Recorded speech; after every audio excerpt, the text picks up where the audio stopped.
What's up? I'm travel photographer Brendan Vanson from brendansadventures.com. We're here in Dali, China, and I'm going to show you how to do some HDR photography. So we've been in Dali, China for a couple days now, and we've been getting some really cool cloud formations. These are the type of formations that look really good in HDR photos. I'm not a massive HDR photography fan, nor do I do a whole lot of it, but I get a lot of requests from you guys on how to do it, so I thought it would be a good idea that I show you how it's done from start to finish. I'm going to take you out into the field, we're going to take a couple of the shots, and then I'm going to take you back here and we're going to post-process the images using a program called HDR Efex Pro, which is a part of Nik's collection. So let's go hit the field and hopefully we get some cool light.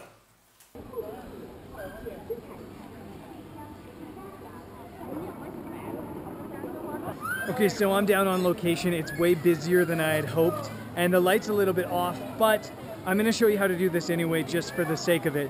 So basically, the short of it is an HDR photo is more than one exposure, usually 3 exposures. I like to do 5 exposures, and that's what I'm going to do here. And what you're going to do is you're going to set your camera up at probably in AV mode. You can do it in manual as well, and you're going to hold your aperture and move the shutter speed. So if you're shooting Canon and you only want to do 3 exposures, it's really easy. You just hit the Q button, and then from the Q button you roll the top wheel, and it'll open up to 3 exposures and we'll bracket 3 shots. So basically I'm going to shoot 5 exposures. I'm going to start with 4 stops underexposed, then 2, then right on perfect exposure, then 2 over, and then 4 over to give us 5 exposures. So let's go through and do that right now.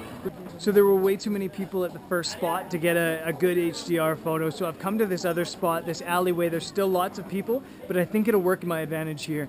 Still, I'm going to do this exact same thing as I did with the last shot. I'm going to take 5 exposures and wish for the best here.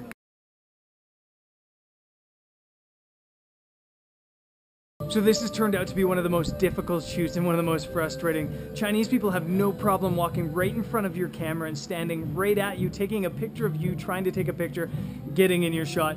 Incredibly frustrating and tough. But I hope I got a shot I can work with, and I can try to edit this for you at home in the Nik software. So let's go. So I'm back at the hostel, aka the digital darkroom of the travel photographer. And I've got my completed image here in front of you. I'm going to show you how I got to there in the post-processing now. So basically, we've got our 5 images. That's the most underexposed. And then moving down to the most overexposed image here. And as you can see, I shot them all at f11. And then as I showed you out in the field, I exposed, I overexposed by 4 stops, 2 spots. I shot one spot on, and then underexposed 2 and 4 as well. So then it's really simple using Nik software. It is incredibly simple. You just select all your images and you hit export to HDR Efex Pro. And basically what it's going to be doing, as you'll see Lightroom working up here, is it's just processing these files into TIFF files, which are workable files in the Nik software, in the Nik Collection software. And what I love about Nik software is it's an add-on, so I don't need to have multiple programs open. I just run it directly through Lightroom, which makes it fast. And eventually, all these photos will export, and we'll move on to that part.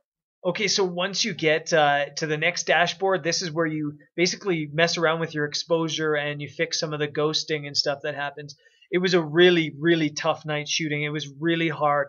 Not only was the light a little bit dull for this kind of photography, there was a ton of people out there. And if you've ever been to China, you know this. The locals do not care if you're taking a picture. They will walk right in front of your shot, block your camera. It doesn't matter. Hell, they'll walk right up to you and take a picture of you taking a picture, ruining all shots. So it was a constant fight tonight, but we got through it. And I've got this one image. I'm decently satisfied. You'll see all the exposures come up here. And now the reason it's asking you to select one is it's the ghost reference image, meaning that you see all these ghosts. A ghost is like a movable object. And what Nik software does is it makes sure you don't have the people or the moving objects in all the images. So instead it just grabs one. So I like this one the best. And so it will remove all the ghosts from all the other images. You can tone that down, meaning some of the ghosts Some of the items from the other exposures will also come in there, but I like to keep it as clean as possible. Down here, you can mess with your exposure a little bit. I shot that pretty spot on, so I'm going to leave it right as it was. You get lots of chromatic aberration in HDR photos, which is that blue or purpley line usually along the edges. This helps reduce it, so you can mess around with that a bit. You've also got alignment up here. If you're shooting handheld, it's possible using this program to line it up, and it does an amazing job. I've actually never had a problem when I do that. I rarely do it though. If you want to shoot HDR photography, it's not an excuse to shoot out in the middle of the day. You should still be shooting the really nice light and going around the golden hour, like 30 minutes before sunset, all the way to about a half an hour after the sun goes down. So yeah, once you've got all of that sorted out the way you like it, you hit Create HDR, and it's going to take us over into the editing process to do the finer points. Okay, so after we've done that, HDR Efex Pro will basically do the majority of the work for us. I guess I'll explain HDR photography a little bit to you. Basically, your eye sees a certain range of light, and it can't capture every bit of light, or else you would be a superhero, and that would be awesome. For example, if you're in a dark room, just because you can't see things, it doesn't mean they're not there. It just means you're not capturing that range of light. Just like if it's really, really bright somewhere, you can't see the details of things because you can't capture that range of light. With a camera, you capture even smaller ranges of light. You capture a tiny range of light, which is why quite often you'll look out at a scene and you'll see, wow, this is a beautiful building and the sky is cool. And then you'll take a picture and the sky is just white, bland, washed out. Your camera can't capture that much light, which is why we shoot at the golden hour where the light's softer and more evenly distributed. And it's why people shoot HDR. So HDR basically takes multiple exposures and it crunches it down into multiple streams of light in one histogram. So you've got your layers of your exposures here, which means that it can then compile an image that shows all of that light, which is cool, and that's what we're doing here. So seminar over. HDR Efex Pro, as I've mentioned, is really, really easy to use. So you've got your image. It's got all these great presets, and I'll be honest with you, I usually use the presets. A lot of people just go through and they work through it all. I know my favorites. I know my style. So I create presets myself, and I also use a lot of the ones that come with HDR Efex Pro. I like the realistic look, and I really like the deeply contrasted look as well. So I'm going to go with Deep 2, or am I going with Deep 1? Sorry, I'm going with Deep 1 here to do my edit. I'm just going to make some minor adjustments as we go along. The tone compression is usually a little bit too high, so I'm going to bring that down a bit. And I'm going to bring the method strength up a little bit. All this can stay the same. Exposure is good. The contrast is already nice.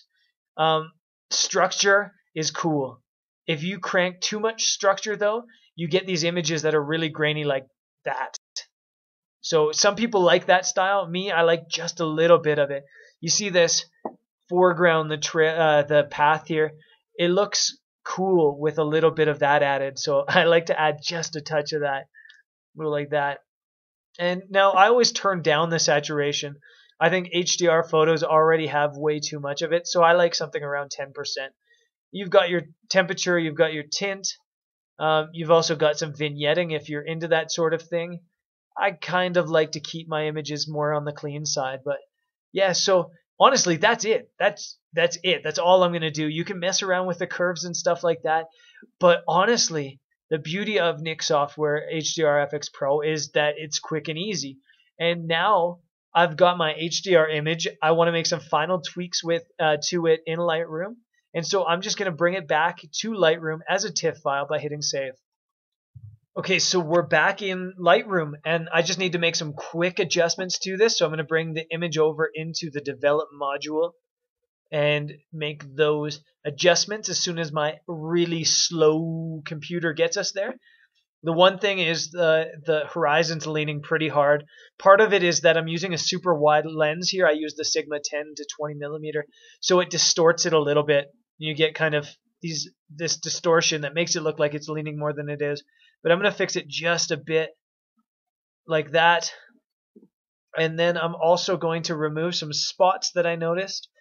One is there, and you just got the spot remover. Boom. Okay, spots removed. The horizon is now no longer leaning. Some people like to make minor adjustments here in Lightroom as well. Add a little bit of contrast or change the white balance. That's all cool by me. I might mess with the color just a little bit because I want to bring out the blues and I want to make the hue a little bit purplish. And boom, we're done. Finished image, HDR with Nik software, HDR Efex Pro. It's so easy. Honestly, I went really slow and did more than I normally would to an image to show you.